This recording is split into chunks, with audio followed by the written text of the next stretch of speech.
17h45 sur France News Radio. L'information avec Romain Lucas. Bonsoir, ravi de vous retrouver pour ce flash d'information de ce vendredi. Voici les titres. Nous venons tout juste de l'apprendre, une fusillade a eu lieu aux États-Unis dans le Texas. Pour l'instant, le bilan est d'au moins 8 morts, plus d'infos dans cette édition. Nous connaissons depuis hier soir le nom des 23 joueurs de l'équipe de France sélectionnés pour la Coupe du Monde de football. Plus d'infos à suivre. La limitation de à 80 km/h sur les routes secondaires départementales qui doit entrer en vigueur le 1er juillet suscite le débat au sein du gouvernement. On en parle dans quelques instants. Nous parlons également du mariage entre le prince Harry et Meghan qui se tiendra demain. Enfin, nous terminerons avec un bref point météo. Comme je vous le disais, nous l'avons appris il y a quelques instants, une fusillade est survenue ce vendredi matin au lycée Sandfist dans l'état américain du Texas. Au moins 8 morts sont à déplorer selon un premier bilan officiel de la police locale. Le tireur présumé et un autre homme ont été arrêtés. Plusieurs sources déclarent que ces derniers sont des élèves de l'établissement, une information qui reste pour l'instant à confirmer. Le président américain Donald Trump a déclaré sur Twitter, je cite, qu'on pouvait s'attendre à de mauvaises nouvelles, fin de citation.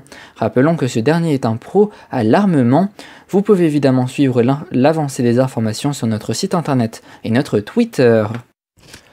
Le sélectionneur de l'équipe de France Didier Deschamps a annoncé hier soir chez nos confrères de TF1 la liste des 23 bleus qui joueront la Coupe du Monde de football en Russie, une liste sans grande surprise. À noter la présence de Florent Thauvin, qui est récompensé après son excellente saison à l'OM, ainsi que Nabil Fekir, qui décroche lui aussi une place au sein de l'attaque. Par contre, du côté de Dimitri Payet et Laurent Koscielny, ils ne pourront pas participer en raison de leurs blessures. Et vous pouvez découvrir dès maintenant la liste complète des 23 joueurs sélectionnés pour cette Coupe du Monde sur notre site internet infotv.fr.nf, ainsi que dimanche dans ActuFoot avec Léandre. A noter que cette Coupe du Monde débutera le 14 juin prochain en Russie, un événement que l'on vous fera vivre évidemment sur notre groupe. Et justement, restons quelques instants dans le foot, car aujourd'hui Michel Platini a fait une surprenante annonce sur la Coupe du Monde de 1998.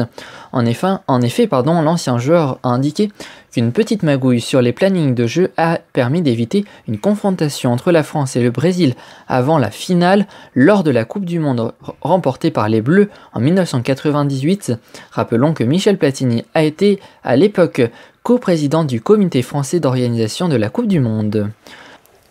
Le débat est loin d'être terminé. La limitation à 80 km/h sur les routes secondaires départementales qui doit entrer en vigueur le 1er juillet prochain n'est pas appréciée par tous les ministres. En effet, ce matin sur BFM RMC, le ministre de l'Intérieur Gérard Collomb a fait état de son peu enthousiasme sur cette mesure portée par Édouard Philippe, le Premier ministre qui lui a répondu depuis Strasbourg en déplacement, lui indiquant que cette limitation était pour la santé publique et la sécurité routière. De plus, il a indiqué qu'il ne reculerait pas face aux critiques. Enfin, M. Philippe a rappelé d'avoir déjà abordé cette limitation à 80 km/h avec Gérard Collomb, dont il sait pouvoir compter sur l'engagement pour faire en sorte que cette décision du gouvernement soit mise en œuvre dans d'excellentes conditions. Partons en Angleterre où demain aura lieu le mariage entre le prince Harry et Meghan à Windsor. Les deux futurs époux célébreront d'abord leur messe de mariage aux alentours de midi dans la chapelle Saint-Georges de Windsor, puis recevront de nombreux invités pour une grande réception. Et de nombreuses personnes se sont placées à Windsor pour assister aux plus grands événements glamour de l'année, souvent des Anglais qui sont postés dans les rues de la ville depuis mercredi soir. De plus, quasiment toutes les télévisions mondiales seront rivées sur l'événement, un mariage que vous pourrez évidemment suivre sur notre groupe dès 10h20 sur infotv.fr.nf, puis dans une édition spéciale sur notre chaîne YouTube à 18h. Trafic SNCF à présent, l'amélioration continue. La SNCF annonce 3 TGV ou Transilien sur 5 qui circuleront demain, ainsi que la moitié des intercités et 2 TER sur 5 selon les prévisions diffusées ce vendredi soir. Il s'agit de la 10e séquence de grève depuis début avril qui a débuté ce jeudi soir et qui se terminera dimanche matin en plein cœur du week-end de la Pentecôte. Enfin, on termine avec un bref point météo. Demain matin, le temps sera très ensoleillé sur la grande majorité de notre hexagone.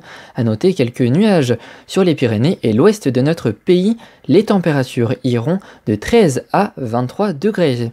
L'après-midi, le temps restera quasiment identique, avec encore plus de nuages sur le sud, notamment les Pyrénées, ainsi que quelques ondées En Provence-Alpes-Côte d'Azur, les températures iront de 13 à 20 degrés. C'est déjà la fin de cette édition, merci à toutes et à tous de l'avoir suivi. Votre prochain rendez-vous c'est demain à 18 h pour une édition spéciale consacrée au mariage de Meghan et Harry, une émission que je présenterai avec Léandre. Vous pourrez également suivre la cérémonie dès 10 h 20 sur le site internet d'infotv.fr.nf. D'ici là, passez une excellente soirée et à demain.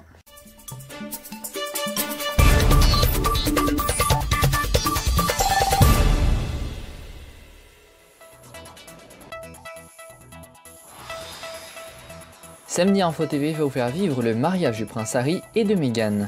En effet, dès 10 h 20, vous pourrez retrouver la cérémonie du mariage anglais en direct sur notre site internet infotv.fr.nf.